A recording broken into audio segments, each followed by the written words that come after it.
Good morning, everybody. Good morning. Let's open up with a word of prayer.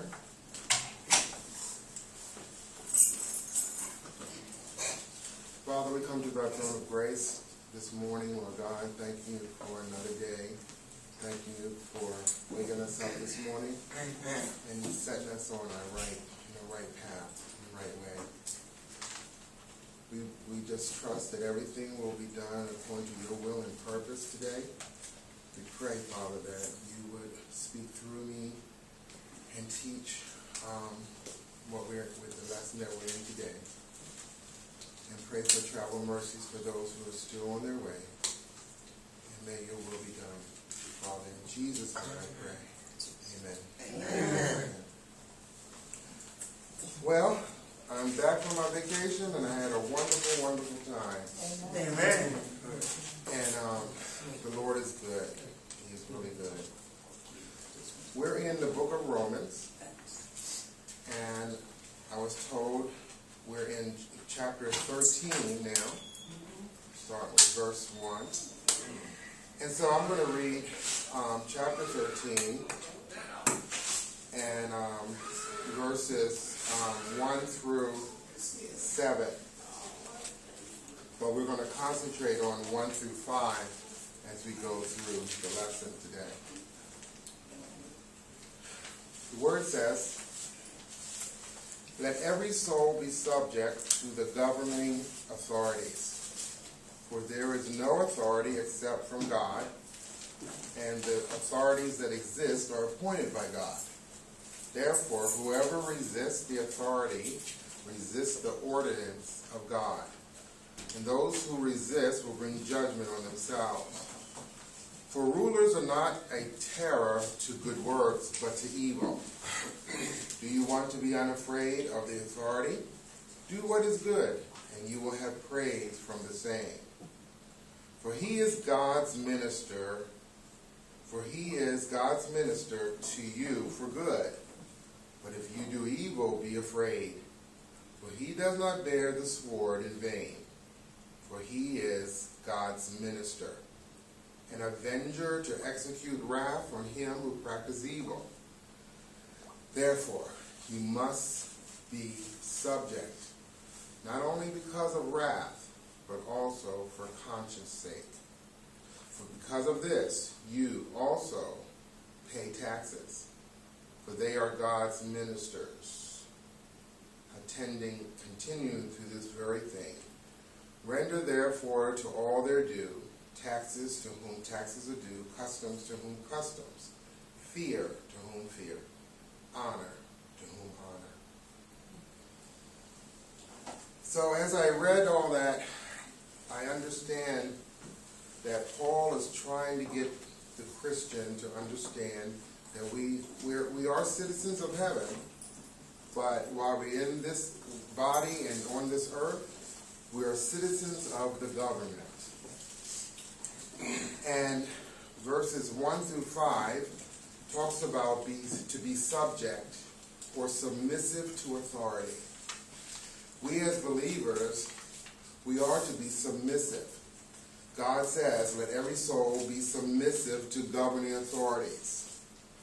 For there is no authority except from God, and the authorities that exist are appointed by God." God has ordained, decreed government. It's something that God has done. Even though they may not be believers, but the people who work in the government, as you read further, it says they are God's ministers. They are God's servants. And so, we as human beings, or humankind, we need government. Because if we didn't have government, can you imagine the chaos? Wow. Everybody do whatever they want to do. There's no authority. And God has ordained that we are to be submissive. And so he goes on to say, "For there is no power but of God." Government is by God's design. So the next verse says, "Therefore, whoever resists the authority resists the ordinance of God, and those who resist will bring judgment on themselves. We must obey the laws of the land. And God put it that way because the government is going to protect your life and your property. And someone can't just kill you and not pay for it. And in the Old Testament, God dealt with when there was a theocracy where God ruled Israel. There was a theocracy, and I learned something that I didn't know for a long time. That when God was the ruler of Israel, there were no prisons. Because God took care of the matter right away. And you were stoned to death. And in the Old Testament, a life for a life.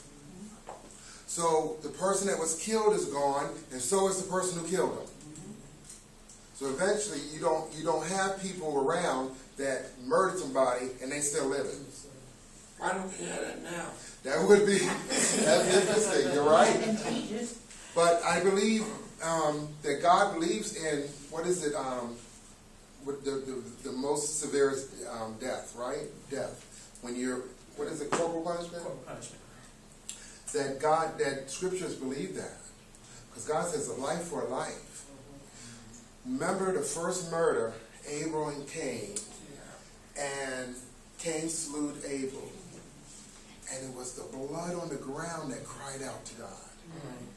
And the word says life is in the blood. And he cursed Cain, but he didn't kill him. Right. But as they went along and the laws came down, a life for a life, a tooth for a tooth. And so God immediately people were deterred from murdering because they knew they were going to die too. And so God has always ordained and decreed government. And so as believers, as citizens, we should be the best ones. And you know what? God has his law, and we know that we as believers, we don't live by the law. But there is the law of the land. And God allows that. And as we read further, you'll see that those very rulers or agents or ministers of God, they will bring judgment on us if we do something wrong. So, God says, submit yourself to authority. And if you resist, then you're rebelling against God. And not only will judgment come onto you, because if you break the law or whatever, you're going to pay. But so will your judgment from God come on you, because he ordained that in the whole government system. They're the ones that do the judgment, that would kill you if you kill somebody else. And so, government serves to restrain evil. It is a terror to those who do evil works, a class of deeds, the nature of which is inherently evil. And I get that from verse 3. For rulers are not a terror to do good works, but to evil. Do you want to be unafraid of authority?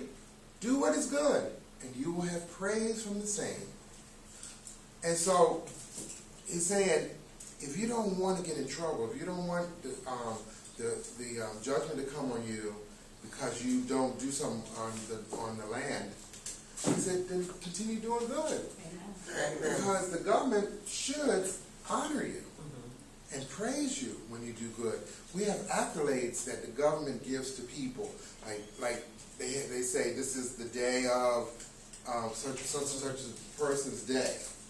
And the government, someone from the government may bestow it to the person who they're honoring. And that's because of good things. But the government can also turn around and discipline or judge you if you don't follow the rules of the land. And so, it says, but if you do, it says in verse 4, for he is God's minister to you for good. But if you do evil, be afraid. For he does not bear the sword in vain. For he is God's minister, an avenger to execute wrath on him who practices evil. And you know, I look at that and I think of police officers. I think of those who carry the gun and carried, in that day, it was the sword. And believe me, the sword was not used to spank you. And it was not used to discipline you or fine you. It was used to kill you. Right? And so God had given it into the hands of the government to do judgment. And so it's God ordained. It's God ordained. And he calls him God's minister. God's minister is the avenger to execute wrath on him who practices evil. Therefore, you must be subject, not only because of wrath, but also for conscience sake. So God has established, decreed government. And we as citizens, we've heard the saying, you know, those who practice the law are law-abiding citizens. But we know we're talking about the law of God. But we are supposed to be law-abiding citizens upon the land. Okay? If you want to try it out, then do something wrong. You know, do a crime, and you'll find that you're going to pay. Yes, you're forgiven. Yes, you're on your way to heaven, and Christ is in you. But if you violate the law of the land, they have to institute. And so God has given authority to the police officers, to those who institute or give out judgment. And it says, because he does not bear the sword in vain, for he is God's minister. God has allowed those in office. And that's the thing. They may not even be believers, but they're representatives of God, ultimately. And I understand that now. Even our jobs, wherever we work unto the Lord. He's like our high boss, you know, the highest boss. And so that's why as believers, God gives us what we need to overcome those areas at our job that could really tick us off. You know what I mean? And make us say some things that we shouldn't say or whatever it may be. But we as citizens, and God and Christ is in us, we want to be the perfect citizen. You know, we want to do what is right. And so he says, if you do good, you don't have to worry about it. But he says, those who do evil, be afraid. Because you should be. Because God is not going to allow you to hurt somebody else and then you just walk away. So there's a lot of injustice still. Well, I know when I looked at verses 4, I thought about, because I do work for the government for the last 20-something years. Okay. When it's talking about being a minister for God, I'm thinking about, as a government employee, me being a minister for God on my job. Because we do have to submit to the government. That's right. But if I'm not right as a minister, then that makes it challenging for anyone to submit to me or whomever. That's right. As a minister of God. And I'm not talking title. I'm just talking about somebody who's representing God. Because from biblical days, government has been deemed corrupt. Right. You know, so now we're in the 21st century, whatever century we're in.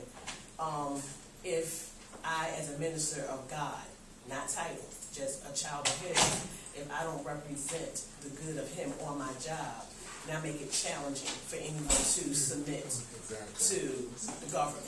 You're right. And that's how we have to look at those who are in this position, that we cannot make it challenging for those people to submit to the government. That's because right. we can be. That's right. And you know, Jesus, the way God has set up government is not based on whether they are good government or evil government. Because Paul, he was put in prison and he was innocent. He didn't do nothing wrong. But God still wants us to be subject to the government. Whether it's a bad government, good government, God is the judge. He will judge those rulers. But we are still to be subject to authority. And nobody knows better than Paul. You know, he was whipped, he was put in prison, he was mistreated in every way. But he never said go against government. He never said rebel against government.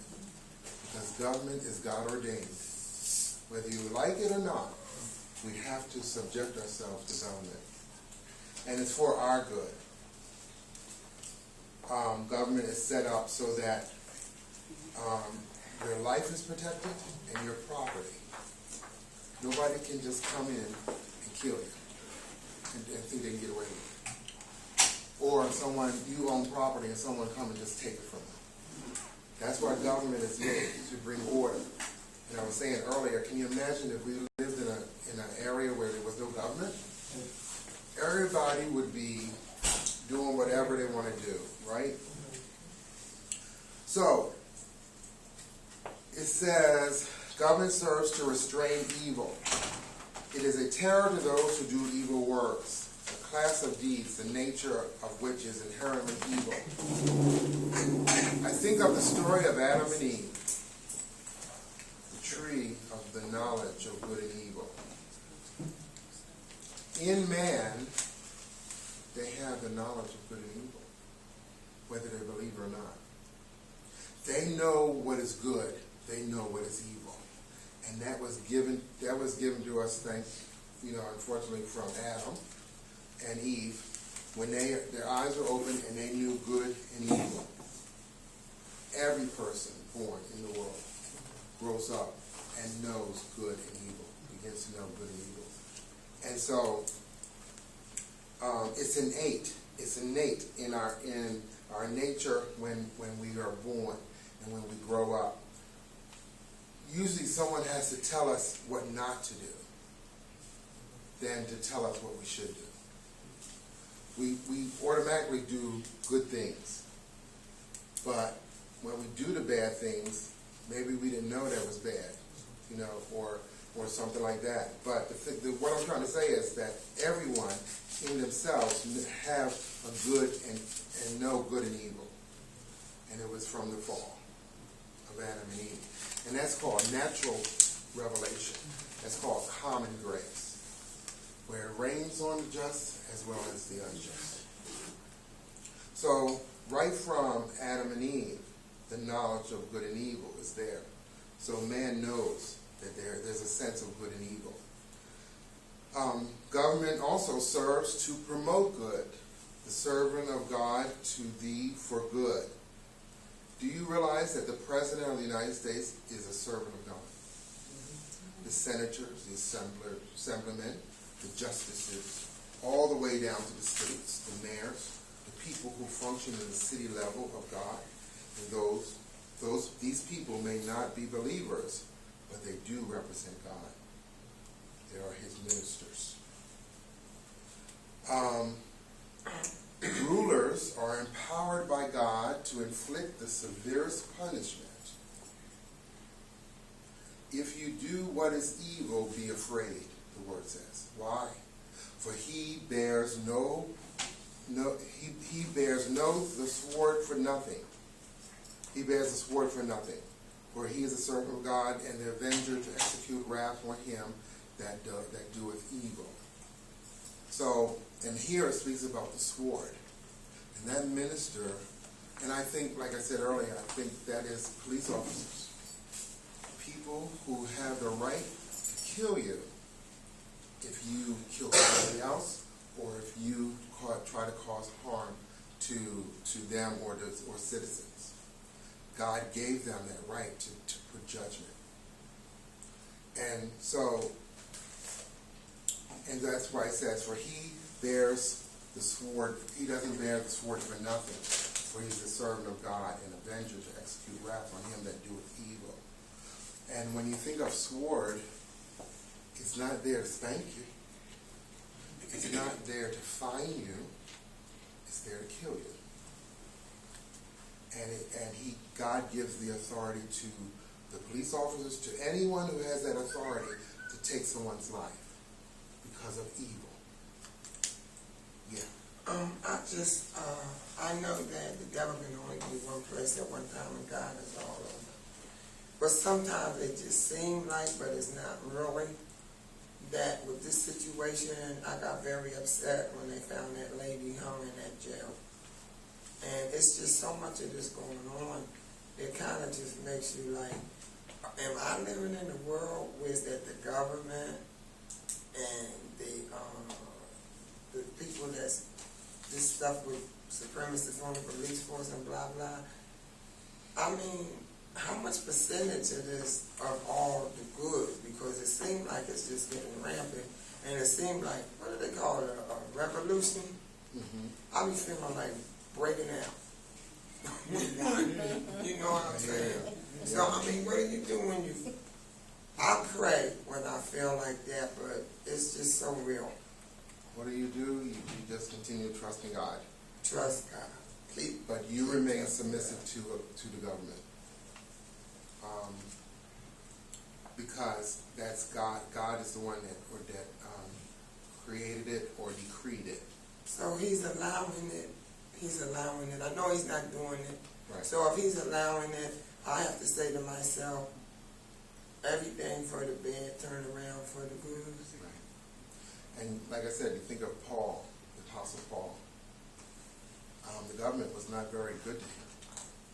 And they threw him in prison, and they whipped him, and they scourged him, and they did all kinds of stuff. But he never said rebel against government. Because it's God's decree. God is judge. He sees everything. Those rulers, they will get whatever is coming to them because they didn't rule righteously. But it doesn't take away the fact that God decreed government. Okay. And we are to, it says right there, that every soul be subject to the government authorities. Be submissive. Yeah. Now, there is a sense where just keep that thought. There is a sense where government may come up against you and it's unrighteous. We are still to be subject to government. We can't rebel because that's not how God created government to be. You have good authorities, you have wicked authorities, you have evil authorities. But regardless of what kind they are, it's still a government that God had decreed and has set it up. And it's really for our protection. No one can come in here and just take your life. Well, they can. They And can. they do. They And can. they do. And they do. And I'm some trying of them desperately. may not, swift judgment may not come upon them. But I was telling them others earlier this morning that when God dealt with Israel and it was theocracy where he was the ruler, there were no prisons or jails. Why? Because if you took a life, your life was to be taken. Immediately. Swiftly. So the person that was killed and the person that killed them are no longer here. And it's a deterrent to those who think that they can get away with it. God didn't have prisons or jails back then. People were stoned to death. And you know one other way you were stoned? If you were disrespectful to your parents. You could be stoned to death. God didn't play. He didn't play with sin. God did not play with sin. And he made it so that there were those who would execute those judgments. And that's why we have the government. A good government will protect you. Will protect your life and will protect your property. That's the ideal government that God has ordained and decreed. You have a question? No, I was just going to say, that's why it says, in all things to give God the glory. No matter the situation, bad or good, you still give him the glory because he turns that what was meant for bad into good. So, you know, even though that happened to that lady in the prison cell, some good is going to come out of it. So, either for the people or for her people or for the world to see because, Right. you know, he doesn't let anything go unnoticed. Oh, okay. Oh yeah, he sees everything. And but he's decreed government, whether they're good, evil, bad, whatever the case may be. And he's decreed it where we as citizens, yes, we are citizens of heaven, but while we're in this tent, we're citizens of the United States as well. And we are under the law of the land. Not the law of God that we talk about in the Word, but we are under the law of the land. If you think that's not true, go out and do something stupid. You will find very quickly that you're under the authority. And so he says, subject to government authorities. So if you rebel against that, then you're rebelling against God. When you say don't rebel, I think our rebelling is like through protest, because thank God Martin Luther King and them did rebel. Because can you imagine if they didn't? So you can rebel against the government, but you have to do it in the right way, through protest, through writing your senators. There is a way, right, that you can rebel. And her sorority sisters are going to rebel against what happened to her. Exactly. Because she was only moving out of their way. Right, right. She saw the cockroaches, she moved out of their way. So Right. her sorority sisters are going to rebel. Right. And the other sororities and fraternities will come into And join with. Right. join them as well. And you're right, but I'm talking about rebelling in the other sense, where you don't care and you just want to do what you want to do. And if you're going to rebel, you're going to do it the right way. Because if you rebel the wrong way, you're going to be punished as well. Exactly. So it's still going to end up one way or the other. But you're right, citizens have a right to protest. One thing you have to remember is that the structure of government is needed. But what happens is you're rebelling against the people who are within that structure. And that's what makes government, people look at government as versus evil versus good. The structure itself, that's fine. Right, that's fine. Right. It's the people that are in it making the laws and Yes, not making yes. what they're doing. That's what makes the structure. That's what makes us people rebel and do the things that they have to do. Right. It's not so much the structure. It's the people that are trying to That's right. That's right. Right. You're right. So You're right. government needs There's Jesus. some We all do. there's some type of religion, I don't know the name of it, but there are people who don't want to do what the government is asking, and they throw you in jail. The Moors. That's right. Yeah, because That's right. But I know of someone that's in jail because he just don't want to do nothing the government says you got to do. They don't want to pay taxes. Pay They don't taxes. they don't want to buy Right. or anything. Right. I'm dealing with a family like that. Right.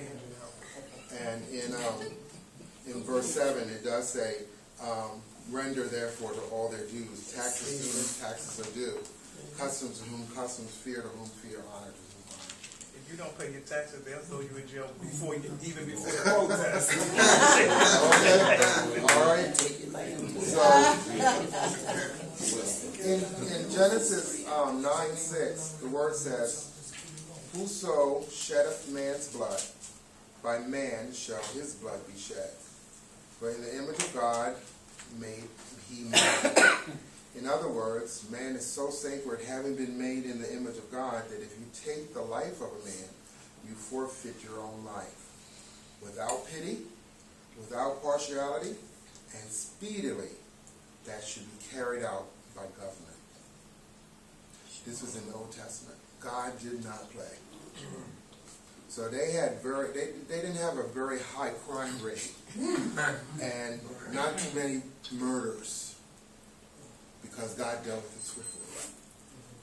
You take someone's life, okay, your life is taken too. So the person that was killed and the person that killed him are now no longer here. And so people to see that, it puts fear. It should put that fear in you. Oh no, I don't want to go that way. I don't want to do that. You know? And the person is not here to kill another person. Exactly. They're out of the picture, totally. They need that. And those that witness, because back then, people witnessed the death. Yes. So if that don't put fear in you, I don't know what it would. So God really, he deterred evil. He deterred crime and violence by killing you and swiftly. Finally, Thank God. in verse 5. Anymore. We would all be Yeah, because I'll be Okay. dead. I thank Well, how God about for if Jesus. your left hand offends you, cut it off. If your right eye, offends you, pluck it out. Can you imagine we'd all live, No, we wouldn't be named. We just wouldn't be here. Everything would have been. You just finished, because there's no way that we walk this earth and we haven't did anything to offend somebody. That's right. That's right. We would have been like the sons of. We just opened up the grave. That's right. So it's only by His Right. mercy and His That's grace. right. That's right. His mercy, His grace. You're right.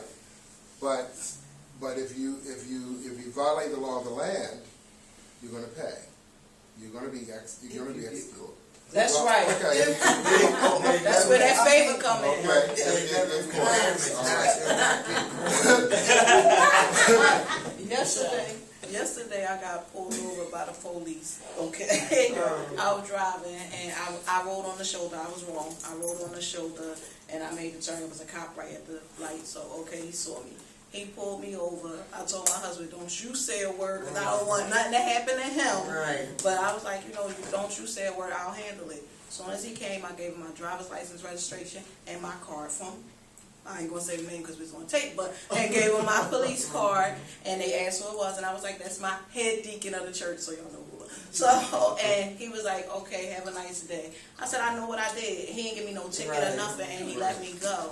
So I mean, you can do the wrong thing, and still God has great, His grace on you. So Yeah. Every crime is not punishable. that, You know what I'm saying? You don't get punished for everything you do. exactly. Sometimes you can do It's it by can't- not it's even no way. meaning to do it, but Exactly. did it. Like you did on the shoulder. It was like, Sometimes No, you no, do no, I it did that on knowing purpose. it. I did. Right. I'm saying it wasn't an act I Right. really wanted to do. Yeah. I'm gonna just do it in front of the police. Yeah, I didn't even know he was It wasn't there. planned. Exactly. Premeditated. Exactly. And also, you knew you were wrong driving on the shoulder. Yeah, I know So it. you had no fuss, no fight. You should have told me Whatever. I operate from a high. But what it is, And everything, right? This nigga got the But then he would say, well, I operate. but you know, but with all honesty though, like, cause I mean, I've been furious with the police, but I try not to be because I have law enforcement that's family, and Right. I love Butch. Butch was a cop for years, so I try not to be like that. But to see that this cop was so nice, he didn't, you know what I mean? He did what he was supposed to do. Right. Okay. It made me say, okay, leave that anger alone. That's not what you're supposed. You know what I mean? All cops are not like that. So Okay. you know what I mean? So it worked for the better good. So. And I had got a ticket for an open container, 1 can of beer. And they gave me the ticket on July 26th. Don't say it. And the writing was so light, you couldn't see it. I said, okay, why would they write me a ticket and I can't even see it?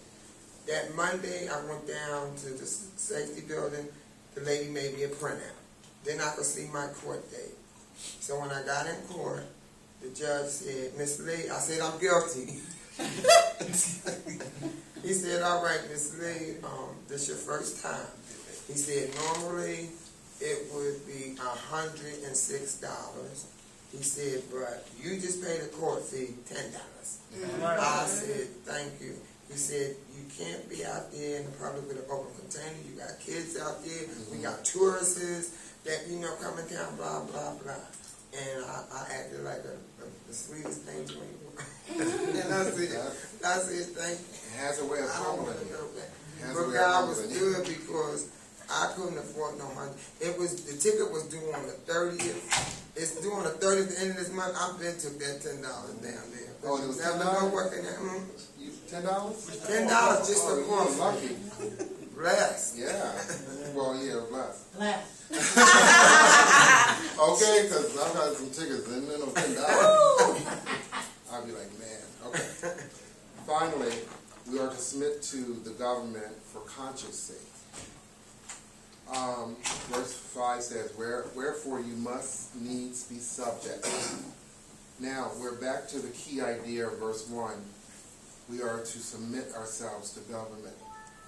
Now, not only for wrath, not only because you fear God, as God acts through the government, not only because you don't want to feel the vengeance of God, but for conscience sake also. You know, the word says our conscience will either accuse us or excuse us. Not only because you fear the consequence, but because you know what is right. So it isn't all negative. This should be the highest motivation. That is your conscience sake, your commitment to the Lord. In 1 Peter 2:13, Peter says, submit yourselves to every ordinance of man for the Lord's sake. Not just so you can avoid the consequences, but for the Lord's sake. And so, we as citizens, we know that we want to be the best citizens. And we are law-abiding citizens in that sense.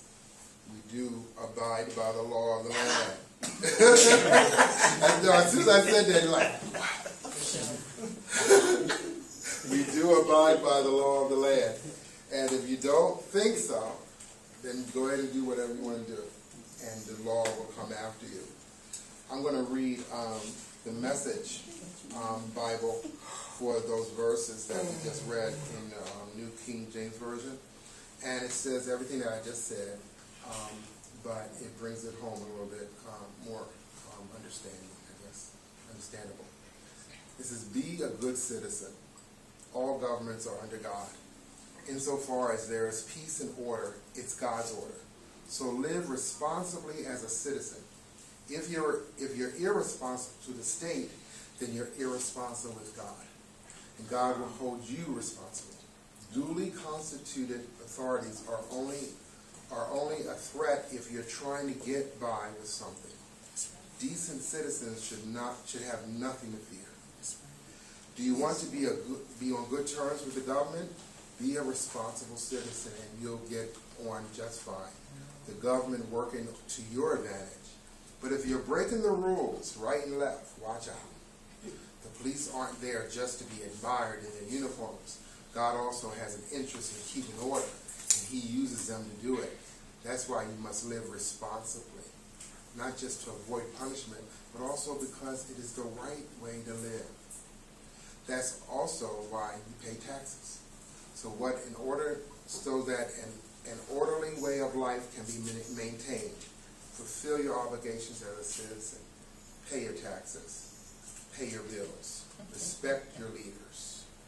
And then it goes into the next part where it talks about love. You fulfill the law by loving, by loving others. You're not going to murder your neighbor if you love him. You're not going to steal from your neighbor if you love him. And so that's where the next person. What scripture was that? I know that was the Message translation of. Romans 13, 1 through 7. I remember I was listening to a sermon one time and it didn't really click in until now. At the time it didn't click in when it was said that if you love, you don't have to worry about all this other stuff. Exactly. Right? Yeah. That's what you just said. That's right. Exactly. And to be a good citizen. Yeah. And to subject yourself to authority. Be submissive. There have been times when people have been submissive and they still got the bad end of it. Oh, yeah. So we just gotta trust God. Because everybody's not breaking the law that's getting Killed. That is Yeah. correct. Well, like I said, think of the Apostle Paul. He was mistreated in every way. He was thrown into prison and mistreated. He didn't do anything wrong. Well, But I'm he- just saying, you can see why people buck against the system itself. Because we know it was ordained by God. We know the system works, but we know that inside the system, of course, people. And you know when people run stuff, it can get haywire. You answered it. You said, but I still just trust God. But then before the Apostle Paul got thrown into jail, he was killing Christians. So he was doing, he just getting something back what he was doing when he did what he was doing. Well, yeah. I ain't mean to throw that out there. I just wanted to ask that question. Yeah, well, he began to suffer for righteousness' sake. Right. There you go. Oh, There you go. Good one. All right. Any other questions?